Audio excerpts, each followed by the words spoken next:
الشابة المثقفة المهذبة نور تفاحة بعد ما كانت فاكرة إنها تدخل الحبس يومين سياحة وبعدها تطلع من مشكلتها زي الشعرة من العجين بالراحة. لبست وخيشت في الحيط وتم إيداعها في دار خاص للرعاية لحد ما يتم محاكمتها، وده كله بسبب هلسها ومسخرتها اللي عملتها بالبيكيني في الساحل الشمالي. نور تفاحة الشهيرة بفتاة الساحل اللي كانت قلب الدنيا وعاملة على التيك توك فيديوهات كلها مهازل، وقعت في ورطة مش سهل تطلع منها خالص بعد ما مصر كلها اتفرجت عليها وتقدم فيها بلاغات وبلاغات. فتعالوا معايا أعرفكم تفاصيل اللي حصل منها وكمان اللي حصل معاها وليه قررت جهات التحقيق عدم الإفراج عنها وإيداعها في دار رعاية خاصة. تابعونا بقى في الفيديو ده وهتعرفوا كل حاجة من طقطق لسلام عليكم. نور تفاحة فتاة الساحل الشرير بعد ما كان حلمها إنها تجمع آلاف الدولارات عن طريق الرقص بالبيكيني في الفيديوهات،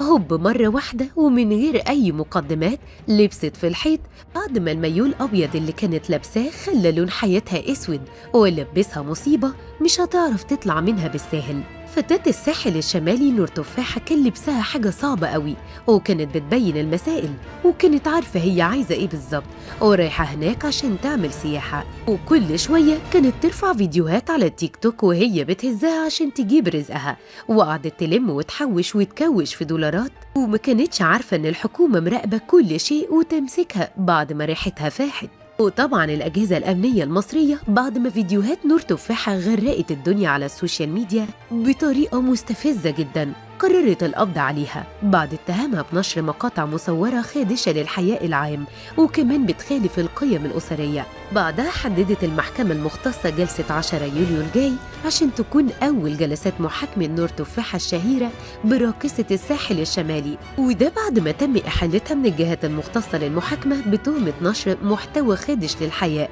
وتصوير فيديوهات مخلة أظهرت فيها أجزاء حساسة من جسمها بهدف جذب المشاهدات وتحقيق الأرباح. نور تفاحة كانت فاكرة نفسها تطلع من التحقيق على ذمة القضية، لكن النيابة عملت مفاجأة كبيرة وأمرت بإيداع نور تفاحة في دار من دور الرعاية. وأكد دفاع نور تفاحة إن جهات التحقيق المختصة أمرت بإيداعها في دار من دور الرعاية، وده بسبب اتهامها بنشر فيديوهات خادشة للحياء على مواقع التواصل الاجتماعي وكمان التحريض على الفسق والفجور والتعدي على القيم الأسرية المصرية لحد ما يتم الفصل في القضية. فتاة الساحل الشمالي نور تفاحة اعترفت قدام جهة التحقيق المختصة بكل حاجة، وده بعد ما وجهت ليها تهم تصوير ونشر فيديوهات مخلة وخادشة للحياء وإظهار أجزاء حساسة من جسمها بهدف جذب المشاهدات وتحقيق أرباح مالية بإنها تبث فيديوهات خادشة للحياء. البنت قالت في التحقيقات والله ما أعرف إن الرقص ده هيحبسني،